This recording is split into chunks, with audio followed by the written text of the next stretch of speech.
하나님께서는 당신의 뜻을 드러내실 때에 여러 가지 방법을 통해서 그 뜻을 드러내시는 것을 볼 수 있습니다. 하나님께서는 이 자연을 통해서 또 피조물들을 통해서 뜻을 드러내시기도 합니다. 하늘의 해와 달, 별들을 통해서 하나님의 뜻을 드러내시기도 합니다. 때로는 풍랑을 통해서, 때로는 짐승을 통해서도 하나님의 뜻을 드러내십니다. 또한 꿈을 통해서도, 그리고 또 선지자들을 통해서도 말씀해 주시는 것을 볼 수 있습니다. 그리고 또 여러 가지 환상을 통해서 하나님의 뜻을 드러내시는 경우가 많이 있습니다. 성경에는 많은 환상들이 이렇게 기록되어 있는데 이 환상을 통해서 하나님의 뜻을 밝히 드러내시는 걸 우리는 알 수 있습니다. 스가랴서는 구약의 계시록이라는 그런 별명이 붙을 정도로 계시에 관한 내용이 많이 있습니다. 특별히 스가랴서에는 8개의 이 환상이 나오고 있는데 오늘 본문은 8개의 환상 중 7번째에 해당되는 환상입니다.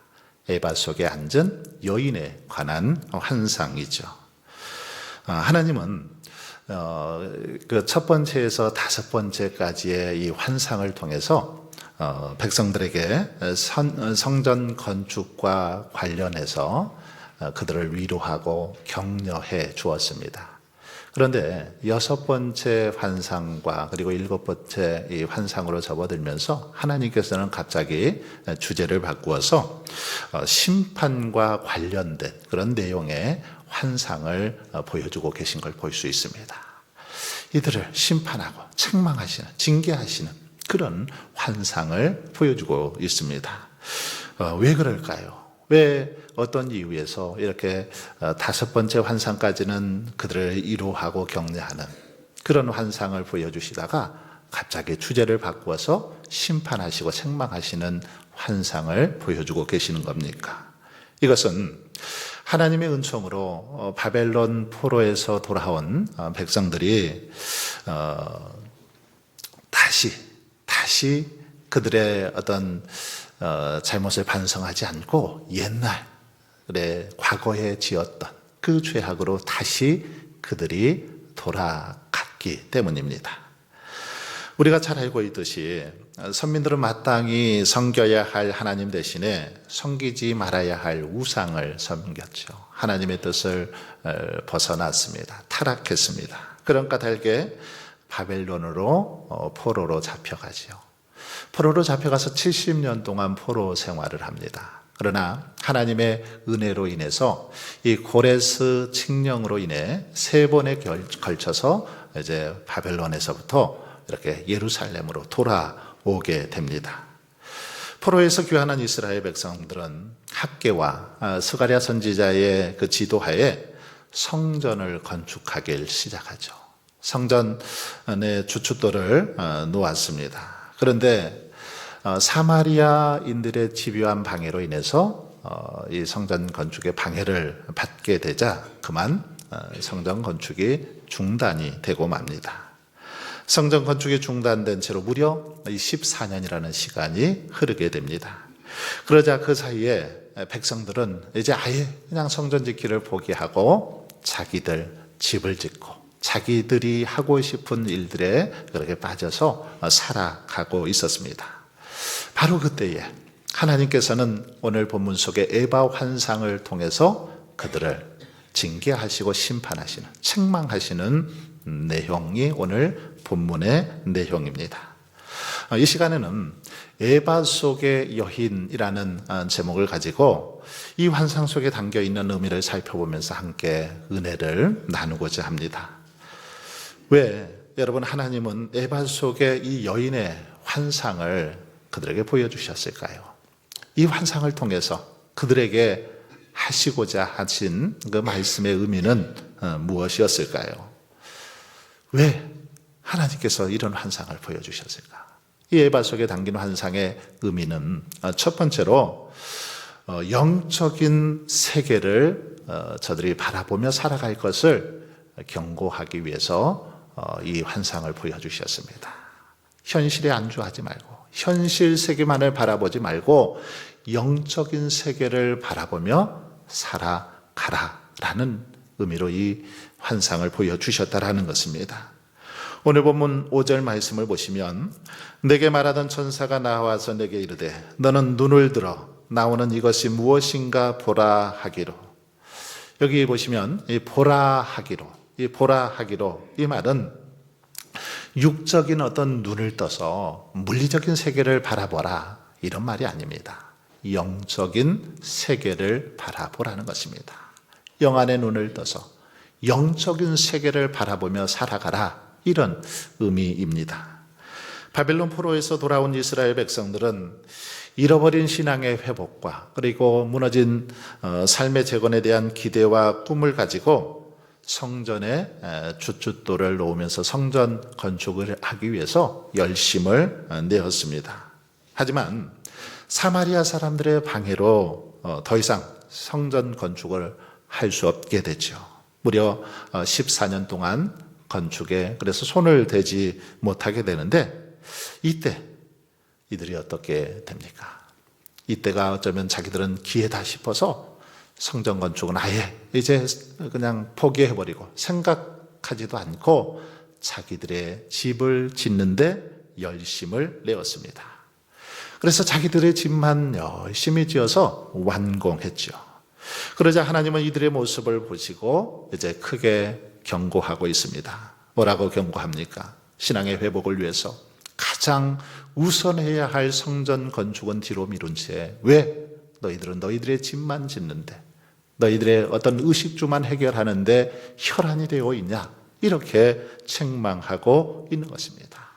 어찌하여 하나님의 성전은 방치해 놓고 너희들의 그 육신의 정욕만을 위해서 그렇게 혈안이 되어 있냐 책망하고 있는 것입니다.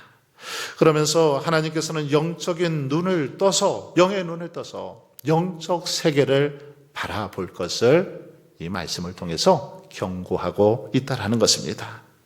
그렇습니다. 하나님의 백성들은 영적인 세계를 보는 눈이 있어야 합니다. 영안이 열려 있어야 영적인 그 세계를 보는 눈이 열려 있어야 우리가 하나님의 뜻을 준행할 수 있고 이 땅에서 복된 삶을 살아갈 수 있기 때문입니다. 우리들이 영적 세계를 보는 눈이 없으니까 무엇이 중요하고 무엇이 시급한지 모르더라는 것입니다. 영안이 막혀 있어서 정말 무엇이 시급하고 정말 하나님께서 기뻐하고 원하시는 것이 무엇인지를 모르고 그렇게 하루하루 살아가더라는 것입니다.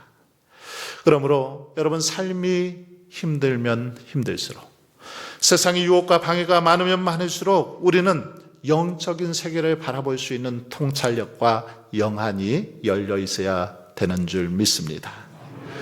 영적 세계를 바라보지 못하기에 우리가 현실에 안주하게 되고 어둠 속에 있어도 어둠 속에 갇혀 있어도 그것이 어둠인 줄 모르고 그렇게 살아가다가 멸망하고 말들하는 것입니다. 그래서 하나님은 스가랴 선지자에게 이렇게 말씀하십니다. 6절을 한번 보세요.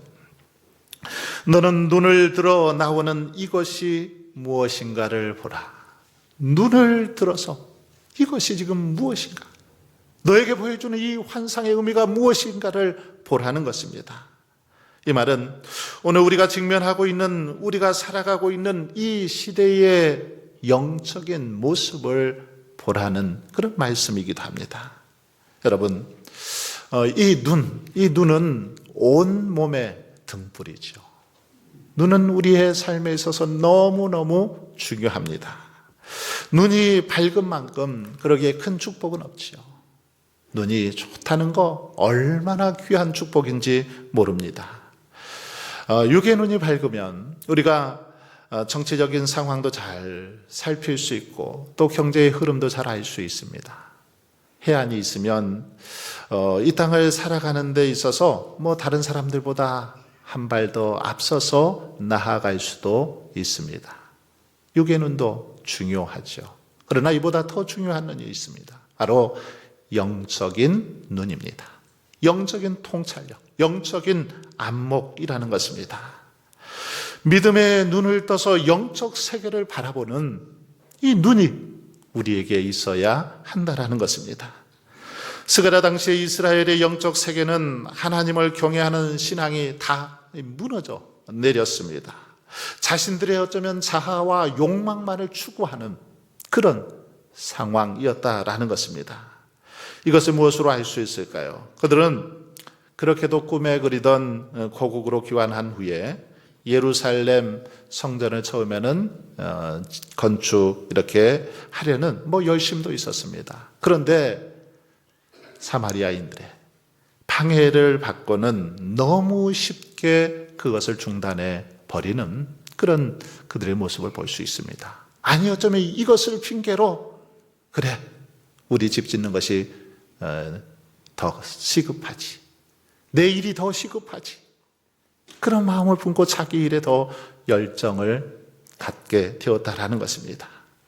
그래서 하나님을 경외하기보다는 자신들의 자아와 욕망만을 추구하기 위해서 그렇게 혈안이 되었습니다. 자기 집만 짓는데, 자기의 그 일만 하는데 힘을 쏟아부었던 것이죠. 바로 이때 하나님은 스가랴 선지자를 통해서 너희들의 이런 영적인 상태를 살펴보라고 이렇게 경고하고 있는 것입니다.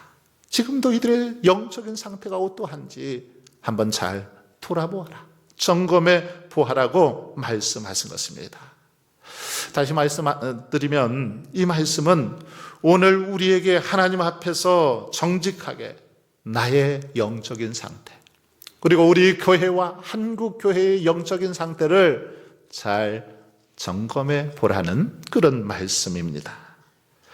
그래야만 우리는 우리의 잘못을 바로잡을 수 있고 영적으로 새로워지고 회복될 수 있기 때문입니다. 여러분, 그렇다면 지금 오늘 우리가 직면한 우리들의 영적 상태는 어떻습니까? 오늘 우리의 모습 어떻습니까? 요한계시록 2장과 3장에 보면 소아시아 7교회에 대한 그런 편지의 내용이 기록되어 있습니다. 그 중에서도 제일 마지막에 나오는 라우디게아 교회의 모습은 오늘 우리 한국 교회와 어쩌면 많이 닮아 있습니다. 한국 교회의 모습을 잘 보여주고 있다라고 해도 과언이 아닙니다. 라우디게아 교회의 특징이 무엇입니까? 이 교회의 특징은 민중이 주인된 교회입니다.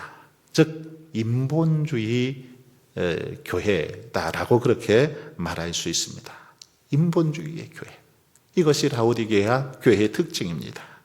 라우디게아는 민중의 비위를 맞추다, 이런 의미를 가지고 있습니다. 그런데 이 단어의 뜻처럼 정말 라우디게아 교회는 사람이 중심된 교회였다라는 것입니다.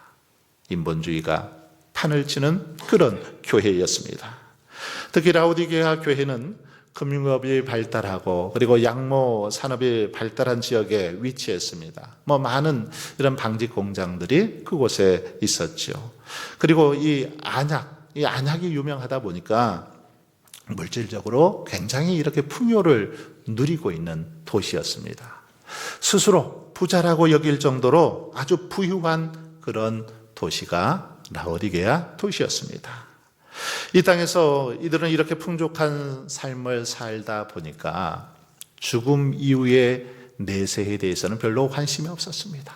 이 땅에서 잘 먹고 잘 사니까 천국에 대해서 전혀 생각이 없더라는 것이죠. 그들의 주된 관심사는 오늘 얼마나 무엇을 잘 먹고 잘 사느냐, 이것이 그들의 주된 관심사였습니다.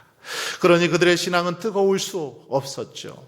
언제나 차지도 아니하고 뜨겁지도 않은 아주 미지근한 신앙 상태가 라우디게아 교회의 모습이었습니다. 여러분, 이 라우디게아의 모습, 오늘 우리 한국교회의 모습과 같지 않습니까? 초창기에는 얼마나 뜨겁게 하나님 앞에서 예배하고 기도하고 하나님을 섬기는 일에 힘썼습니까? 그러나 잘 먹고 잘 사니까 하나님의 은혜로 이렇게 풍족한 삶을 살아가다 보니까 우리의 신앙이 이제 미지근한 그런 신앙으로 병들어 버렸습니다. 어느 신학자는 이 한국교회를 향해서 이렇게 진단했습니다. 연기는 나고 있는데 불이 꺼져 있다. 이게 어쩌면 한국교회의 모습이라는 것입니다.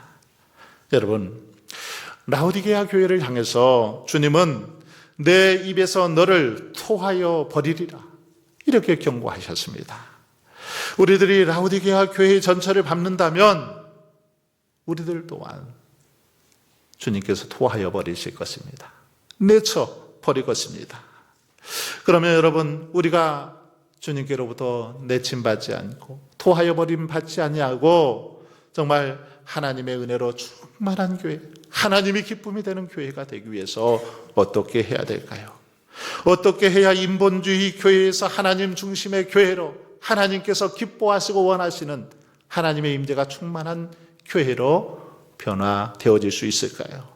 그러기 위해서는 영적인 세계를 바라보며 늘 깨어 있어야 합니다. 영적인 통찰력을 가지고 늘 깨어 있는 삶을 살아가야 한다는 것입니다. 잠들어 있는 미련한 다섯 처녀들이 되어서는 절대로 안 됩니다. 슬기로운 다섯 처녀처럼 늘 깨어서 우리 주님이 언제 오시든지 맞이할 준비가 되어 있어야 합니다. 그러면 여러분, 깨어 있음, 이것은 구체적으로 뭘 의미할까요? 이것은 하나님과의 이 바른 관계 속에서 주님의 주권을 인정하고 순종함으로 주님의 인도함을 받는 삶을 말합니다. 주님의 주권을 인정하고 주님께 순종함으로 인도함 받는 삶, 이것이 깨어있는 삶의 모습입니다. 즉 다른 말로 말하면 성령 충만을 받는 삶입니다. 날마다 성령의 통치와 다스림을 받는 것입니다. 나의 의식과 생각까지도 성령님의 다스림을 받는 것입니다. 성령님을 인정하고 환영하고 성령님의 다스림을 구함으로 성령의 충만함을 받는 것이죠. 성령님 사랑합니다. 성령님 환영합니다. 성령님 기뻐합니다. 나를 다스려 주십시오. 나를 통치해 주시고 인도해 주십시오. 주장하여 주십시오. 믿음으로 간절히 구하는 삶을 말합니다.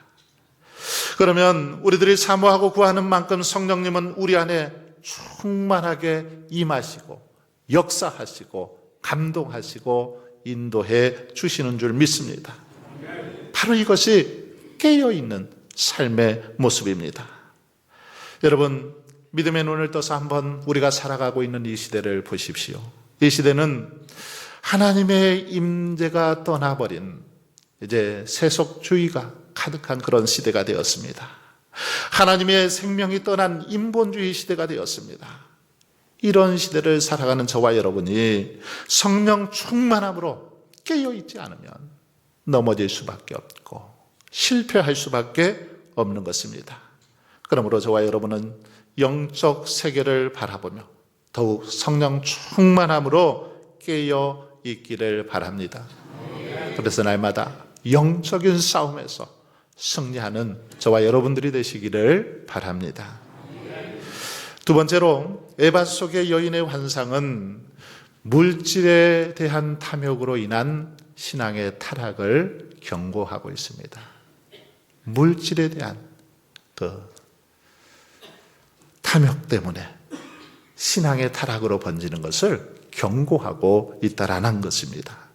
7절 말씀은 이 에바 가운데는 한 여인이 앉았느니라 하니 그때의 둥근 납 한 조각이 들리더라.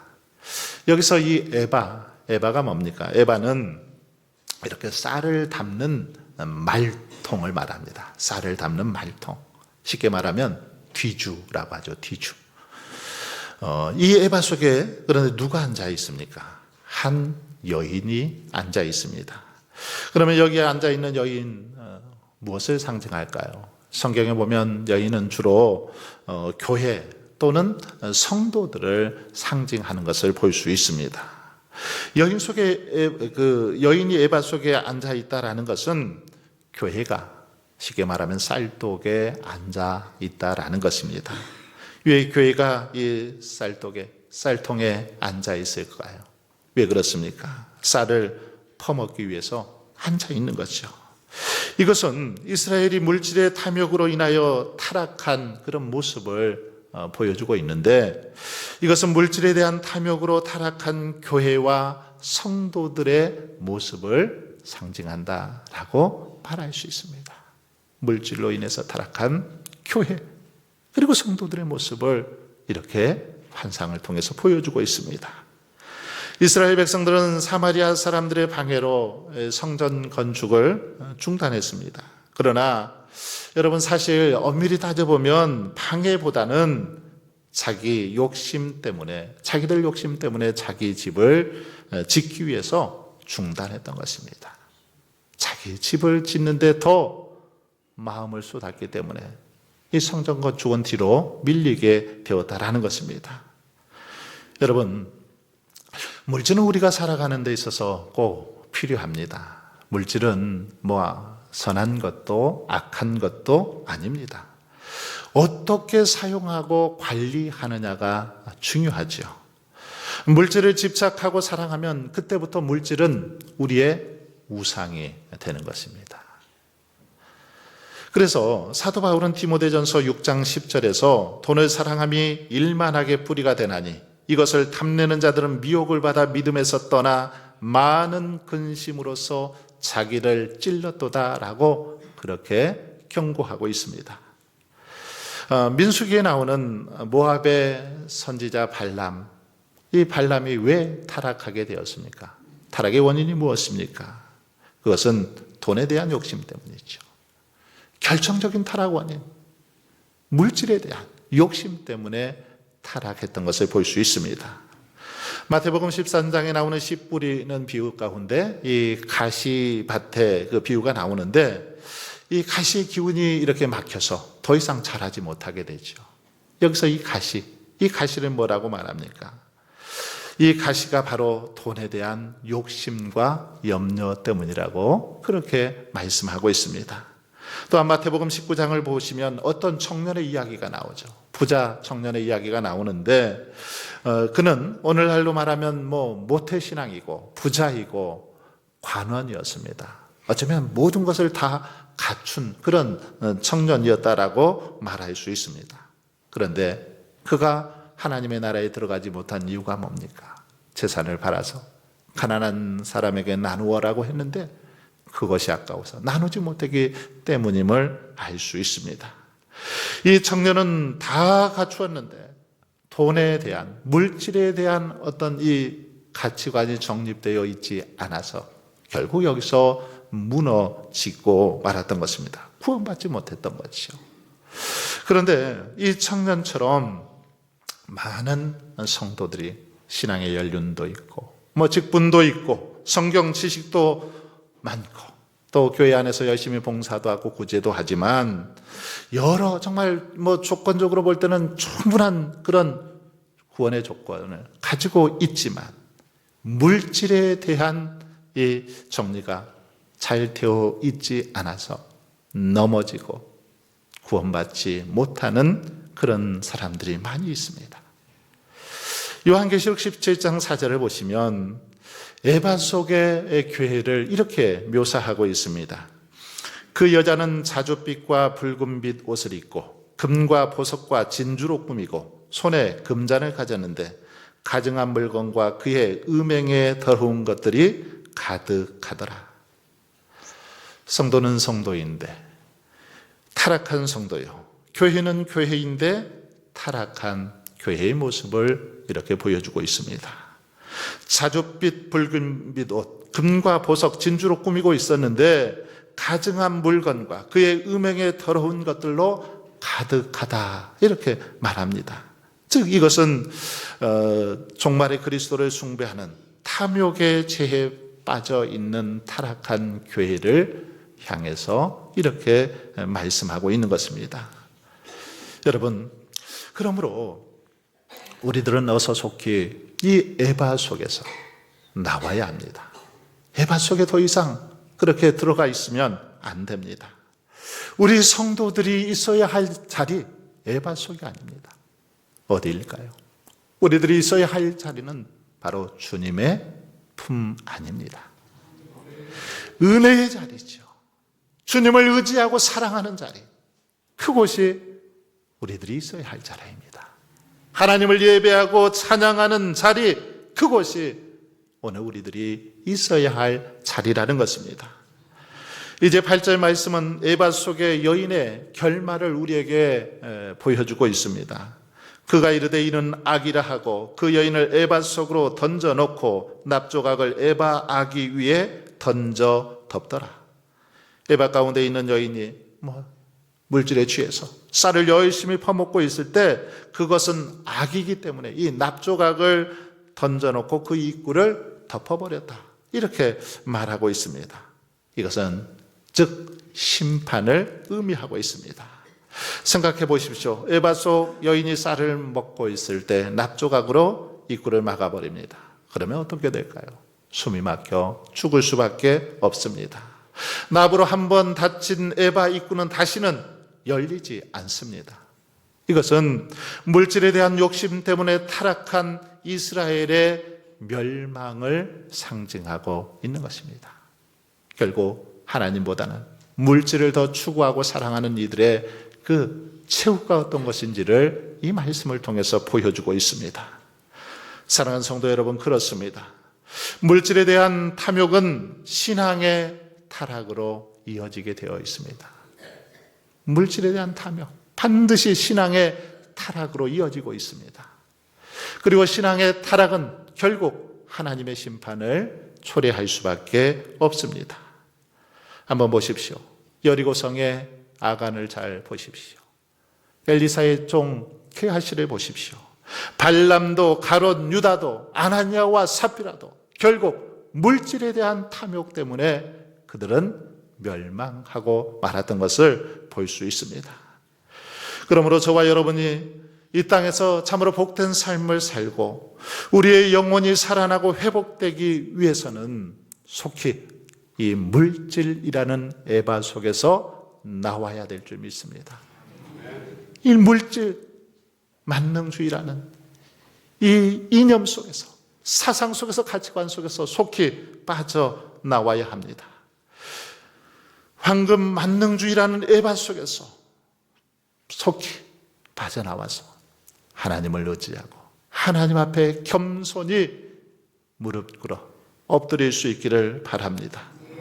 그리고 먼저 그의 나라와 의를 구할 수 있기를 바랍니다. 그리하여 에바의 속과는 정말 비교할 수도 없는 크고 높고 넓은 하늘의 복과 하나님의 은혜로 충만한 그런 은혜를 누리며 살아갈 수 있기를 바랍니다.